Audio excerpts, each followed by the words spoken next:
Baie welkom by vanaand se program Fokus. Ek is Pieter Kloete. My gas vanaand is Jaco Kleinhans. Jaco, goeienaand.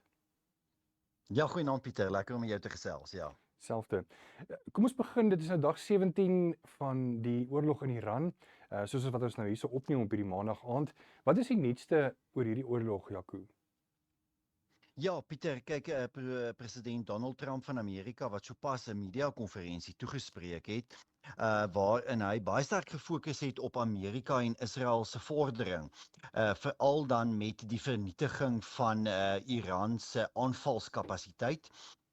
Ons het die afgelope 2 weke gesien hoe Amerika en Israel missiellanseerders vernietig het, wapenopslagplekke, plekke waar missiele en hommeltuie gebou word, en hulle met ander woorde die aanvalsvermoë van Iran in 'n groot mate ingeperk het. En ons het ook gesien dat daar 'n redelike skerp afname in aanvalle was. Nou president Trump sê dat dit nog 'n paar dae kan duur om uiteindelik die aanvalsvermoë van Iran verder wesenlik te verminder. Interessant genoeg, Israel se minister van verdediging het vanoggend gesê 3 weke. Dit is hoeveel tyd hulle nog nodig het om belangrike oogmerke te bereik. Nou, dit is duidelik dat vir Amerika dit belangrik is dat hierdie oorlog nie te lank voortduur nie. Ek dink president Trump en die Amerikaners is deeglik bewus van die kommer wat daar internasionaal bestaan oor hoë oliepryse wat vanoggend weer tot $105 vir 'n vaatjie Brent olie gestyg het. Hulle Trump en die Amerikaners is veral dink ek baie bewus van die risiko's wat daarin opgesluit lê indien die oorlog te lank voortduur, maar aan die ander kant besef hulle ook dat hulle eintlik nie kan onttrek aan Iran voordat die land die grootste deel, 'n wesenlike deel van sy aanvalsvermoë verloor het nie. Interessant genoeg, Amerika wil nie bespiegel nie, maar Israel sê dat hulle wil sien dat 95% van alle aanvalskapasiteit vernietig is. Nou op die oomblik is die groot fokus natuurlik op die seestraat van Hormuz. As 'n mens op 'n kaart gaan kyk en jy kyk na die Persiese Golf, dit is daai seegebied tussen Iran en al die golflande, dis nou Oman, Qatar, die Emirate, Saudi-Arabië, Bahrein, Kuwait, daai hele gebied, dan is daar 'n vernouing in die Persiese Golf, breedweg kan mens maar sê op 'n kaart tussen Qatar en Iran. En dit vorm eintlik 'n baie smal seestraat, die seestraat van Hormuz, wat eintlik 'n hoogs verpolitiseerde seestraat is al sedert die Ayatollahs in 1979 Iran oorgeneem het, en hulle maar voortdurend nou al vir byna 50 jaar daardie seestraat bedreig, natuurlik gereeld dreig dat hulle hom sal sluit indien enigiemand hulle veiligheid bedreig, en ons weet natuurlik dat 20% van die wêreld se olie beweeg deur daardie seestraat of het voor hierdie konflik deur daardie seestraat beweeg. Nou die afgelope paar dae weet ons het dit te onveilig geraak. Daar was verlede week 5 suksesvolle aanvalle deur Iran op olietankschepe van verskeie lande, sover as Thailand afkomstig. En dit beteken met ander woorde dat veral lande soos Qatar, Bahrein, Kuwait, die Emirate nie regtig op die oomblik kan olie uitvoer nie. Saudi-Arabië kan nog voortgaan vanaf sy Weskus, maar dit is beperkte kapasiteit wat hy daar het vir uitvoere. Maar dit beteken natuurlik dat baie van hierdie olie-uitvoere tans tot stilstand gekom het, en ek dink dit skep die paniek en die kommer internasionaal tans, wat dan nou lei tot hoë oliepryse. So president Trump wat vanmiddag in sy media-konferensie, wat eintlik nou 'n paar minute gelede klaargemaak het, baie sterk gefokus het op die seestraat van Hormuz en wat gedoen gaan word om hierdie seestraat te heropen.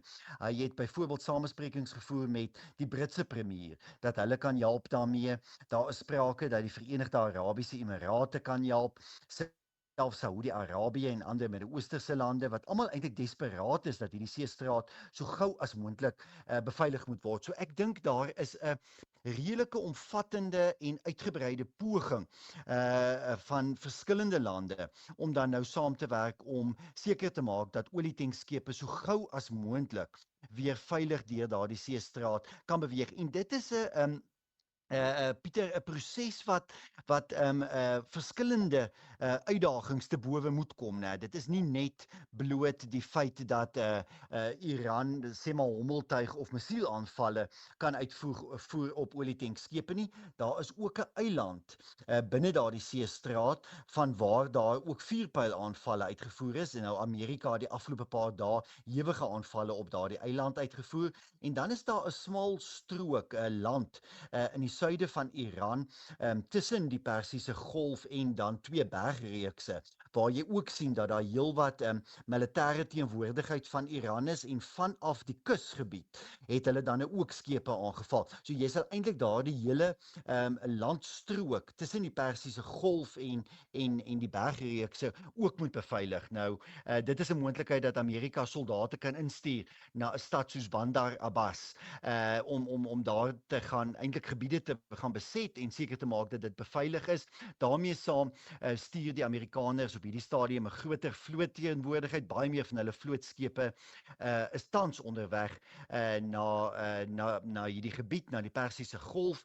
En indien ander lande betrokke raak en self hier 'n rol gaan speel, nou ja, dan kan 'n mens waarskynlik begin kom by die punt waar mens kan verwag dat hier dat hier 'n baie groter teenwoordigheid sal wees, 'n baie groter poging, met ander woorde, sal wees van 'n internasionale koalisie van lande om dan nou hierdie seestraat te beveilig. Ek dink veral die Verenigde Arabiese Emirate sal 'n groot rol hier speel. Jy sit met Dubai en Abu Dhabi, veral dan Dubai wat eintlik op hierdie seestraat van Hormuz is.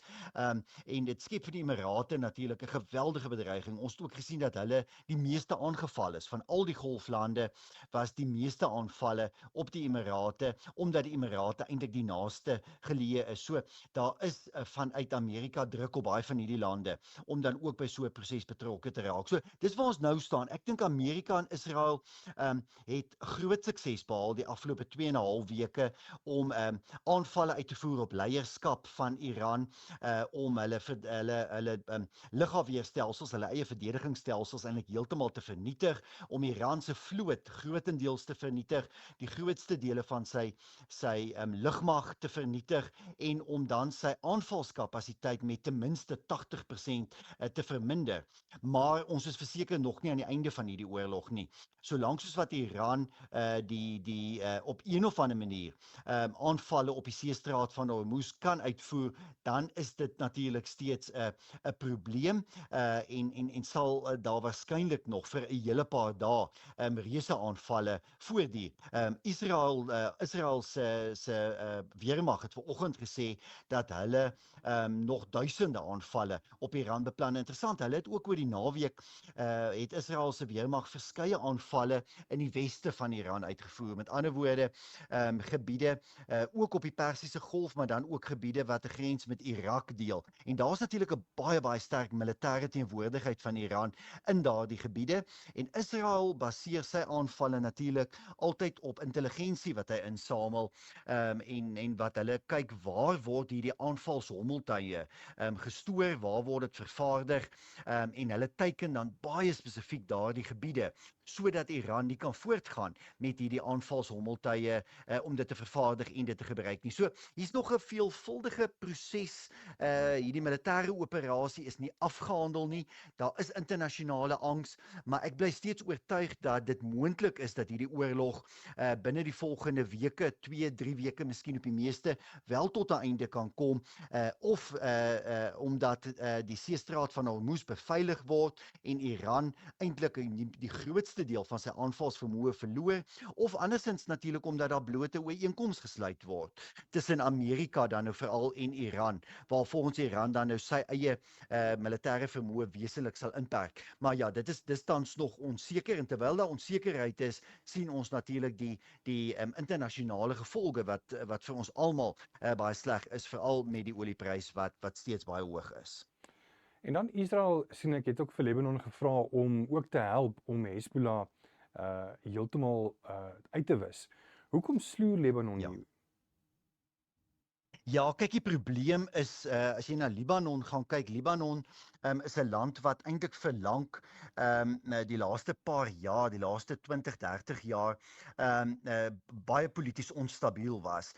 Die gevolg daarvan is ook dat hulle 'n baie klein en verswakte weermag het en dat Hezbollah eintlik met tye baie sterk gedomeineer het in Libanon, polities en militêr gedomeineer het. Hezbollah het vir meeste van die afgelope 2 dekades 'n sterker weermag gehad as die amptelike weermag van Libanon. En dit is ek die probleem. Daar's in my opinie eintlik tans 'n baie goeie nuwe regering in Libanon wat maar 'n tyd gelede, 'n paar maande gelede oorgeneem het. Hulle is baie meer gematig en self daarop ingestel om Libanon te stabiliseer, polities, ekonomies, militêr te stabiliseer en daarmee saam met ander woorde Hezbollah stelselmatig te ontwapen, want dit is noodsaaklik. Kyk, Hezbollah is 'n totale destabiliserende mag in Libanon en het natuurlik reuse probleme vir die land geskep. As jy nou maar 'n paar dekades teruggaan en mens dink aan hoe suksesvol Libanon was. Libanon was werklik waar 'n stukkie byna westerse sukses op die Middellandse See in 'n omgewing wat baie onstabiel was. Dit het wesentlik verander. So ek dink Libanon se regering en weermag is eenvoudig nog nie sterk genoeg om regtig Hezbollah teen te werk nie, maar dit moet gebeur en dit is sekerlik 'n prioriteit en 'n noodsaaklikheid dat daar groter bewegings in daardie terrein is. Maar ja, intussen het ons hewige gevegte gesien, hè, en Israel wat die afgelope paar dae groot aanvalle uitgevoer het, nie net op die suide van Libanon waar Hezbollah natuurlik in 'n sterk posisie is nie, maar dan ook op die hoofstad Beirut. Nou as jy na Beirut gaan kyk as stad, dan word die suide van Beirut natuurlik gedomeineer deur Sjiïte moslems wat noue bande het met Hezbollah en dit is dan ook waar die aanvalle plaasgevind het. Dit was alles hoofsaaklik in die suidelike voorstede van Beirut. Wat Israel maar probeer doen is natuurlik om Hezbollah se leierskap dood te maak en soveel as moontlik van hulle aanvalskapasiteit te vernietig. Nou Hezbollah het steeds aanvalskapasiteit. Ons sien dit. Ons sien steeds dat 'n groot deel van die noorde van Israel onbevolk is. Jy weet, daar was tydens die 2 jaar lange oorlog tussen Hamas en Israel in die Gaza-strook was daar voortdurend daardie aanvalle uit Libanon deur Hezbollah op die noorde van Israel en in daardie tyd het omtrent 150 tot 200,000 Israelies daardie gebied verlaat, moes hulle tydelik hulle huise verlaat. Mense het stelselmatig die afgelope maande weer teruggetrek, maar ons sien eintlik maar weer 'n grootskaalse ontruiming die afgelope 2 weke of wat. So ja, dit is steeds 'n probleem. Die uitdaging van Hezbollah is ook nog nie opgelos nie. So Israel wat tans eintlik weer op 2 fronte veg. Hulle veg in Iran, wat natuurlik 'n baie eensydige militêre operasie is. Dis 'n lugaanvalle wat Israel daar uitvoer, maar dan het hulle ongelukkig steeds hierdie reuse uitdaging met Hezbollah wat wel verswak is. Kom ons sê dit, Hezbollah het baie van sy slaankrag verloor. Dit is nie meer die sterk militêre mag wat hulle 2 of 3 jaar gelede was nie, maar ja, ons sien steeds dat Hezbollah aanvalle uitvoer in die noorde van Israel en selfs dat hulle al 1 of 2 kleiner aanvalle uitgevoer het ook op belangrike stedelike gebiede, wat natuurlik altyd kommerwekkend is. Ja, kom ons vat so vinnig 'n breek en dan net hierna wil ek net afsluit met die oorlog oor Iran oor 'n moontlike intelligensieverslag wat nou die naweek die lig gesien het wat Ramaphosa sê is totaal en al gefabriseer. Ek wil net 'n bietjie hoor wat is jou opinie daar rondom, bly ingeskakel. Ja.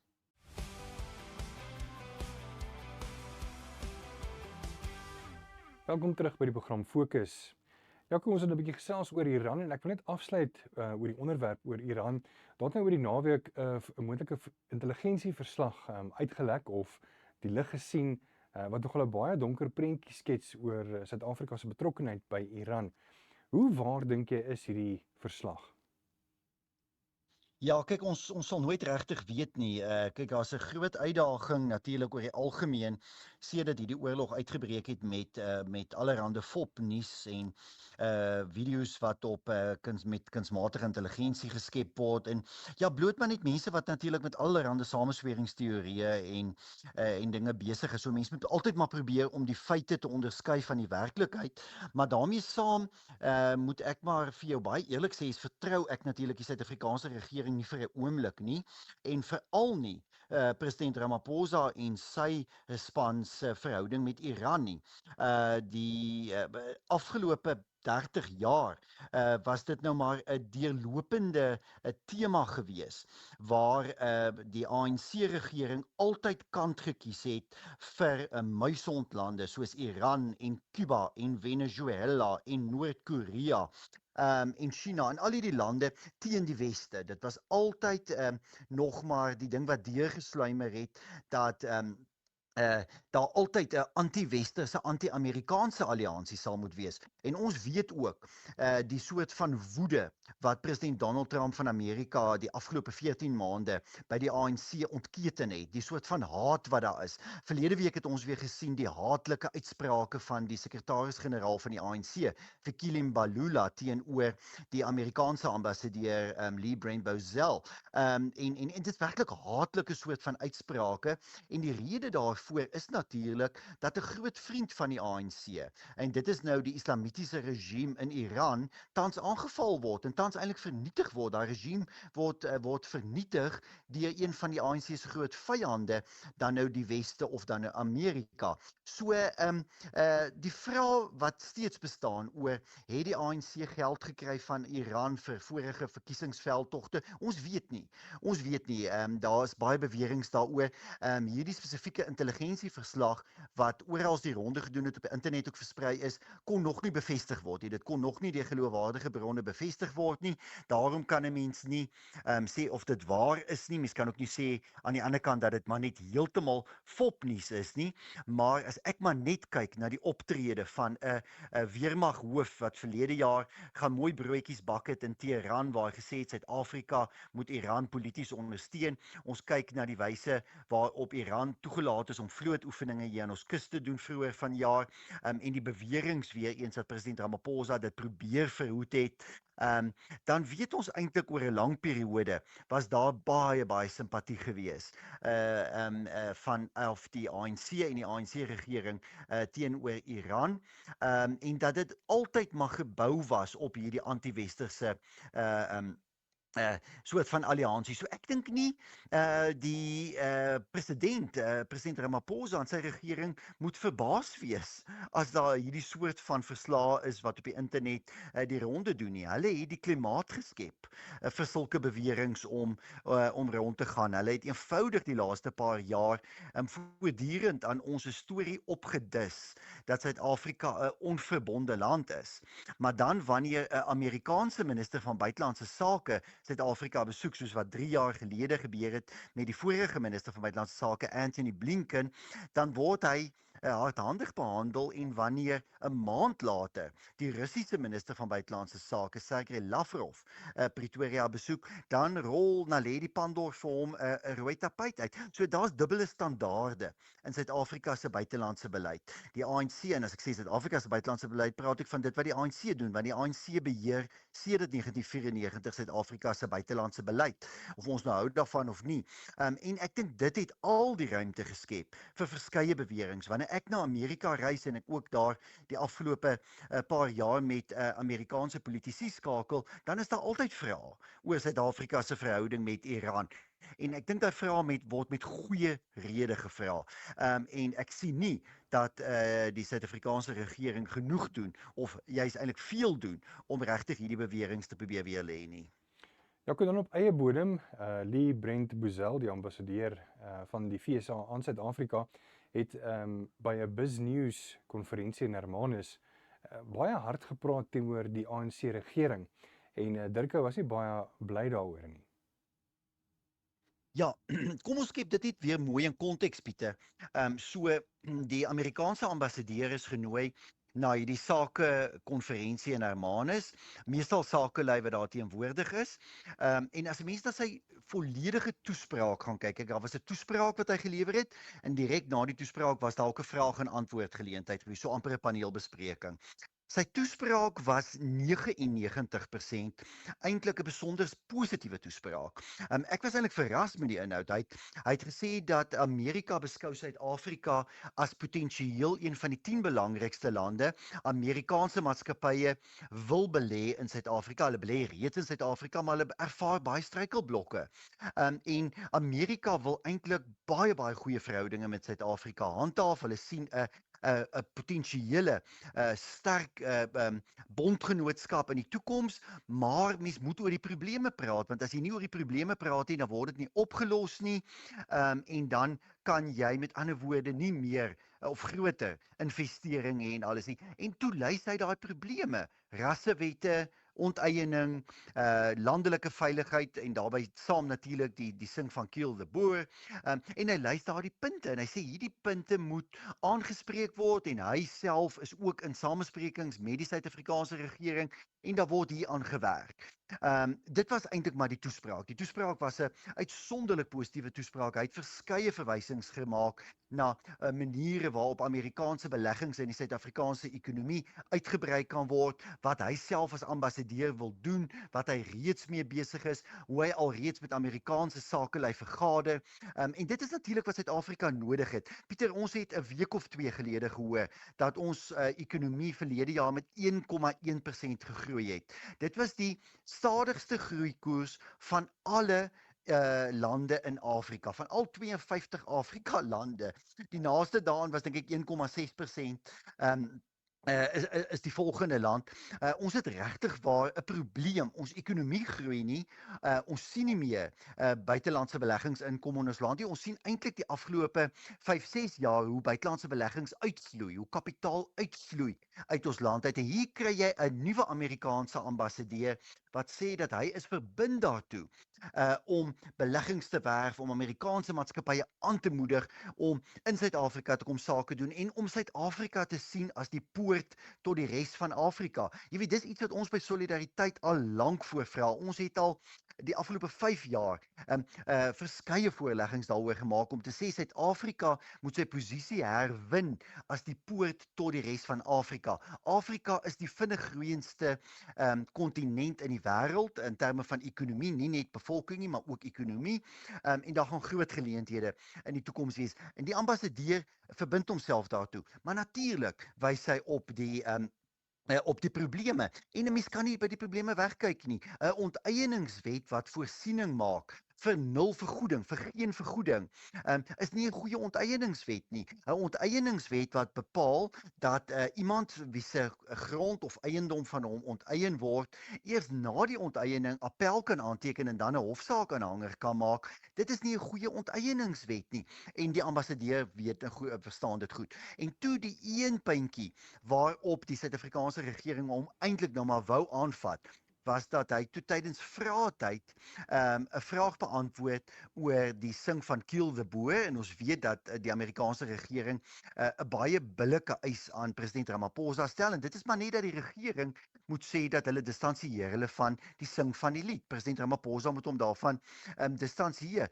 Al het die hof nou ook al wat uitgespreek en dit was die ambassadeur se antwoord. Hy het gesê dat hy glo Kill the Boer is haatspraak al het die Suid-Afrikaanse howe anders bevind. Dis 'n billike opinie om te hê. Toevallig is dit ook my opinie. Ek dink dis baie mense in Suid-Afrika se opinie. Weet jy wat's interessant, Pieter? Daar is peilings wat gewys het dit is 'n meerderheid van die Suid-Afrikaanse bevolking se opinie dat Kill the Boer 'n haatspraak is. Ek dink nie dis so 'n omstrede uitspraak nie. Ek dink wat ons eintlik hiermee sien is 'n politieke spel. Dit het baie min te doen met wat die ambassadeur gesê het. Die ambassadeur het eintlik 'n positiewe ingesteldheid ten minste gehad nog voor verlede Dinsdag se gebeure.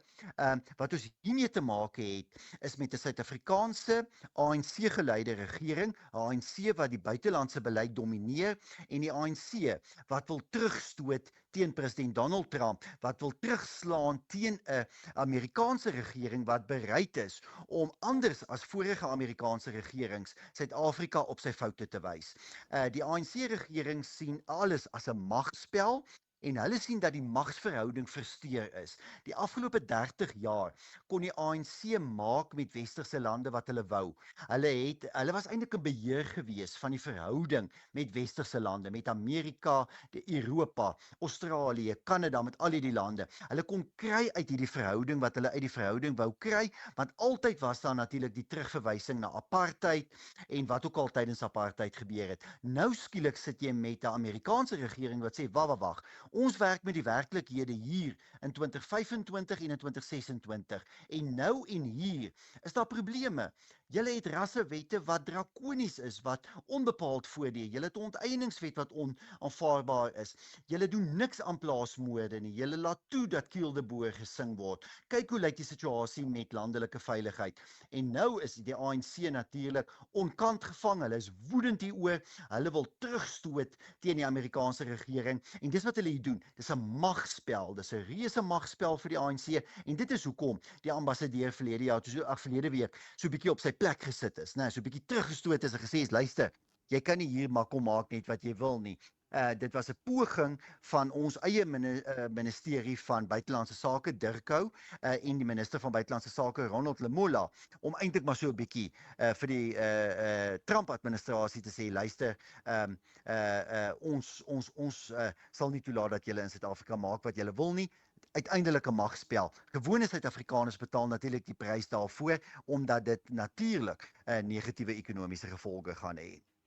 Nou kom ons vat so vinnige breek en dan net hierna wil 'n bietjie meer oor jou gesels oor die back and close saga, nou dat die regering wil mRNA gebruik vir enstowwe en dan ook oor die munisipale verkiesing in Frankryk en Woensdag in Nederland. Bly ingeskakel.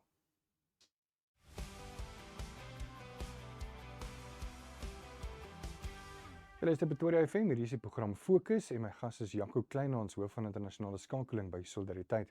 Jaco, hoekom is daar so baie sage nou weer oor die back and close en hoekom is organisasies so SAI so teengekant teen die Departement van Landbou wat nou wil mRNA en stowwe uitrol?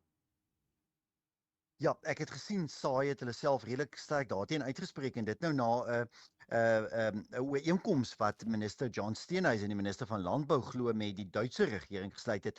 Vir my vreemd op hierdie tydstip, jy weet, ek dink daar moet eintlik volledig nou gefokus word op die enstowwe teen die back and close pandemie. Nou kyk, kom ons sê waar is Steenhuisen reg? Laat ons hom wel 1 of 2 punte toegee voordat ek kritiek lewe. Hy is heeltemal reg dat hy 'n ministerie geërf het wat in totale chaos verkeer het, met biosekuriteit wat verval het oor jare, onderste poort wat sy vermoë om enstowwe vervaardig het verloor het, en met die back and close wat natuurlik reeds 'n probleem was. So daarmee is hy heeltemal reg. Wat het John Steenhuisen verkeerd gedoen? En ek wil ernstige kritiek herhaal teenoor John Steenhuisen. Ek dink John Steenhuisen is arrogant. Ek dink hy het 'n klomp mense vervreem wat onnodig was. Mense wat hy met hom moes saamvat. Hy moes landbouorganisasies almal met hom saamgevat het. Toe hierdie back and close probleem regtig ernstig raak, moes hy eenvoudig almal van die Theo de Jagers van SAI en al hierdie mense saamgevat het in 'n alliansie om saam die probleem te bestry. Wat hy gedoen het is, hy het teen hulle gaan veg. Hy het hulle aangeval. Ons onthou verlede jaar die insident waar Theo de Jager se foto verwyder of sy gesig verwyder is uit 'n groep foto. Jy weet, dis die soort van dinge waarmee hierdie departement van landbou hom besig gehou het. Nadat John Steenhuisen minister geword het van landbou, is daar swak aanstellings in sy departement gemaak. Poste is vir maande vakant gelaat. Hy het nie beheer geneem oor sy departement soos wat hy moes doen en dit vinnig en doeltreffend genoeg reggeruk nie. En toe het hy ook nog 'n klomp mense vervreem. Hy het organisasies gaan vervreem, hy het organisasies gaan beledig. Hy het verlede jaar soos 'n skoothondjie van president Ramaphosa saamgegaan na die Withuis en daar beweringe gemaak weer eens oor waninligting en beweer dat organisasies waninligting versprei het en uiteindelik maar president Ramaphosa nagepraat. En dit het tot 'n uiters gespanne verhouding gelei tussen Steenhuisen en 'n groot hoeveelheid organisasies, veral dan ook georganiseerde landbou. En hier verwys ek na jou georganiseerde landbou wat regtig waar namens gewone gesins familieboere praat. Ek praat nie van landbouorganisasies wat eintlik maar die regering se belange gaan verteenwoordig by boere nie. Ek praat van die omgekeerde landbouorganisasies wat regtig waar boere se belange verteenwoordig en daar's verskeie sulke landbouorganisasies in Suid-Afrika. So ek dink ongelukkig Steenhuisen het reuse foute begaan. En hy moet op een of ander punt selfondersoek doen. Dis vir my baie jammer dat hy bly aanval. Ek sien vandag weer 'n Engelse nuusplatform wat sê dat hy hulle aangeval het en woedend was oor hulle beriggewing. Dit is ongelukkig John Steenhuisen se styl, jy weet, hy val aan, hy beledig, hy gebruik beledigende terme, jy weet, soos Afrimaga. Hy gebruik nou almekaar in onderhoude die term Afrimaga. Sulke beledigende terme teen Afrikaners byvoorbeeld, jy weet. Ek dink dis onbehoorlik, ek dink dit moet stop. Ons sit met 'n reuse krisis. Jy weet die melkbedryf in die Wes-Kaap. Ek kom self van 'n melkplaas af in die Wes-Kaap. Dis 'n bedryf wat ek baie goed verstaan. Die melkbedryf in die Wes-Kaap is in 'n krisis weens back and close. Daar het nou 100,000 enstowwe reeds aangekom in die Wes-Kaap. Ek moet sê daar het 'n hele alliansie van organisasies goed saamgewerk om daardie enstowwe te versprei. Dis positief. Maar dis nog 'n druppel in die emmer. So die volledige fokus moet nou wees op die bestryding van back and close en die manier om dit te doen is nie om mense te vervreem nie. Die manier om dit te doen is om vriende te maak. Is om die strydbuil te begrawe. John Steenhuisen moet sy foon optel, mense soos Theo die Jager bel, die lug suiwer en met hierdie organisasie saamwerk om uiteindelik die probleem op te los. Ek dink ongelukkig het hy baie geraamtes wat agter hom lê, baie verhoudinge wat vernietig is en dis jammer, want uiteindelik is dit Suid-Afrika se landboubedryf wat tans skade ly. Nou kan dan weer 'n bietjie internasionaal. Gister was die munisipale verkiesing in Frankryk. Hoekom is dit vir ons belangrik in Suid-Afrika? En dan ook as jy sommer direk daar wil inval oor Woensdag se verkiesing in Nederland. Ja, ek wil sommer 3 of 4 verkiesings in kort saam behandel, Pieter, want daar is interessante verkiesings wat tans in Europa plaasvind, maar wat nie noodwendig so hoog op ons agenda sal wees nie, omdat dit nie nasionale verkiesings is nie. So gister was die eerste ronde van die Franse munisipale verkiesing. Nou, munisipale verkiesings in Frankryk is baie belangrik, baie soos hier in Suid-Afrika, nou waar jou munisipale verkiesingsveldtogte amper nasionale veldtogte is. En dit is daar's ook hoë vlakke van deelname in Frankryk in munisipale verkiesings. Dit was soos ek sê die eerste ronde, die tweede ronde is eers komende Sondag. Dis belangrik omdat daar 'n skerp verskuiwing na regs in Frankryk is en dit het gister ook plaasgevind.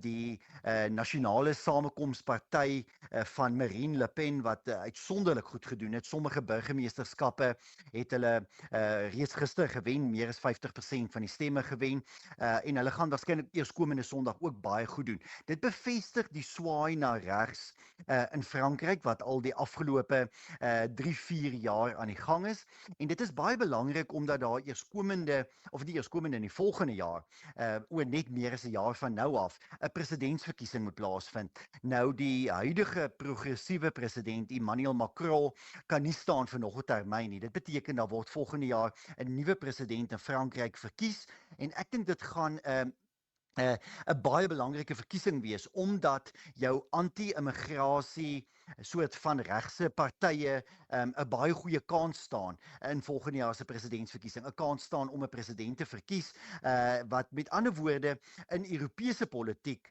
deurslaggewend kan wees. Onthou daar is binne die Europese Unie met sy 28 lidlande is daar 2 dominante rolspelers, Frankryk en Duitsland. En al twee hierdie lande beweeg tans na regs. Ons sien dit ook in Duitsland en dis die tweede verkiesing wat ek net vinnig wil noem. Daar was ook gister munisipale verkiesings in die deelstaat Hesse gewees. Nou Hesse is ook 'n belangrike staat omdat Frankfurt in Hesse is en Frankfurt natuurlik die ekonomiese sentrum van Duitsland. En daar het ons gesien dat die regse alternatiewe Duitsland sy steun meer as verdubbel het. So hulle doen uitsonderlik goed ook. Hulle het onlangs baie goed gedoen in Baden-Württemberg in 'n deelstaatverkiesing, ook hulle steun verdubbel. Ons verwag dat die alternatiewe Duitsland later vanjaar in verskeie Duitse deelstate uitsonderlik goed gaan doen. Soveel as 40% van die stemme gaan wen. Duitsland is ook besig om baie skerp na regs te beweeg. En dit as ek sê na regs beweeg, beteken dit 'n fokus op identiteit, die behoud van eie nasionale identiteit, die beëindiging van massa-immigrasie, die deportasie van onwettige immigrante. Dit is eintlik maar wat 'n verskuiwing na regs behels. Nou Nederland het natuurlik onlangs 'n meer soort van sentrum-links progressiewe regering gekry. En Woensdag, eerskomende Woensdag, oormôre is daar 'n belangrike toets vir hierdie nuwe regering en dit is munisipale verkiesings in Nederland. En dit lyk of daar dieselfde tendens mag gaan gebeur. Regse partye soos die Forum vir Demokrasie, Ja21 en ander gaan baie goed doen. En dan plaaslike partye. Veral in die platteland sien ons dat in sommige dorpe is daar van hierdie dorpspartye of plattelandse partye wat op 50% in die peiling staan en wat uitsonderlik goed kan doen. En dit is 'n teenreaksie, né? Dis 'n teenreaksie teen die soort van stedelike globalistiese denke, die sentralisasie van mag. Daar is in Nederland, as jy in Nederland rondreis, iets wat ek gereeld doen, dan is daar 'n verskriklike teenreaksie op die Nederlandse platteland teen die stede, teen die soort van progressiewe stedelike gebiede in Nederland wat dikwels die politiek domineer. So ons kan gerus Nederlandse munisipale verkiesings Woensdag ook dophou. Daar gaan 'n paar baie interessante tendense wees en my verwagting is dat die huidige koalisieregering in Nederland nie baie lank gaan staande bly nie, dat hy waarskynlik binne die volgende paar maande tot 'n val gaan kom, juis weens toenemende druk uit die regterkant in Nederland. Daar is ook die volgende jaar in Nederland 'n provinsiale verkiesing wat baie belangrik gaan wees en ek dink ons gaan sien dat baie van hierdie lande, Nederland, Oostenryk, talle ander Europese lande uiteindelik dan maar in die sleurstroom gaan val van hierdie politieke tendens in die groter lande soos Duitsland en Frankryk. Ja, kom ons het nog so 3 minute. Ek dink as ons miskien ook net kan afsluit oor die Palestynse vlugtelinge wat nou in Suid-Afrika hervestig word. 'n Bietjie agtergrond, weet van hoe hulle hier in Suid-Afrika aangekom het laas jaar November en ook die kontroversie daar rondom. Ja, kyk, verstommend, jy weet, daar's steeds allerhande beweringe oor daardie vlug waarmee die Palestynse vlugtelinge nou hier aangekom het. Kyk, ons moet baie eerlik wees, Suid-Afrika het nie eintlik kapasiteit om vlugtelinge te hanteer nie. Ons het 'n reuse probleem in Suid-Afrika met onwettige immigrante.